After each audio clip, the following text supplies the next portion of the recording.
దీర్ఘకాల వ్యాధులకు 20 ఏళ్ల అనుభవం ఉన్న అత్యుత్తమ హోమియోపతి వైద్యం మాస్టర్ హోమియోపతి.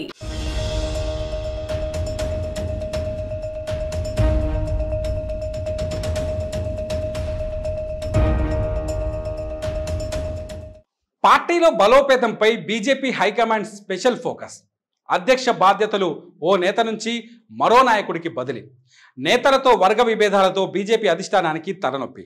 తెలంగాణలో బీజేపీలో నేతల మధ్య ముసలం పార్టీ నేతలను ఇబ్బందులకు గురిచేస్తోంది.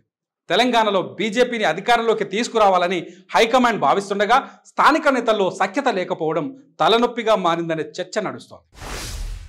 తెలంగాణ బీజేపీలో బండి సంజయ్ వర్సెస్ రఘునందన్ అన్నట్టుగా పొలిటికల్ హీట్ నెలకొంది. పార్టీలో రఘునందన్ ప్రాధాన్యతపై బండి సంజయ్ అసంతృప్తి వ్యక్తం చేసినట్లు పొలిటికల్ సర్కిళ్లలో టాక్ నడుస్తోంది.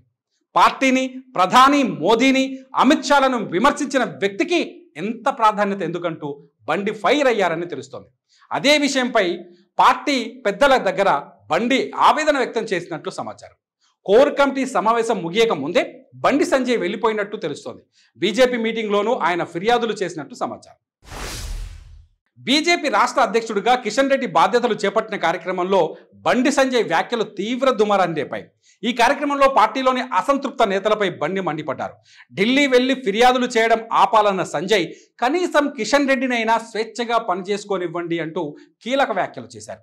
హైకమాండ్కు ఫిర్యాదులు చేసి పార్టీలో కొత్తగా వచ్చిన నాయకులు కార్యకర్తల జీవితాలతో ఆడుకోవద్దని అన్నారు. ఈ వ్యాఖ్యలు పార్టీలో సంచలనం రేపాయి. కిషన్ రెడ్డి బాధ్యతల స్వీకరణ కార్యక్రమానికి ఉమ్మడి ఏపీ మాజీ సీఎం కిరణ్ కుమార్ రెడ్డిని ఆహ్వానించడాన్ని, ఆయన సభలో పాల్గొనడాన్ని పార్టీ నేతలు కొందరు తీవ్రంగా వ్యతిరేకించారు. ఆయన్ను ఎలా ఆహ్వానిస్తారంటూ మండిపడ్డారు. ఉద్యమ సమయంలో తనపై కేసులు పెట్టి వేధించిన వ్యక్తిని పిలవడంపై విజయశాంతి నిలదీసినట్టు తెలిసింది. ఇదే తరహాలో రాజగోపాల్ కూడా అభ్యంతరం వ్యక్తం చేసినట్టు సమాచారం. మరోవైపు కోమటిరెడ్డి రాజగోపాల్ రెడ్డి వ్యాఖ్యలు కూడా చర్చనీయాంశమయ్యాయి. మొత్తానికి కిషన్ రెడ్డి బాధ్యతలు తీసుకున్న కార్యక్రమంలో కమలం పార్టీ నేతల మధ్య కలహాలు జోరుగానే బయటపడ్డాయి.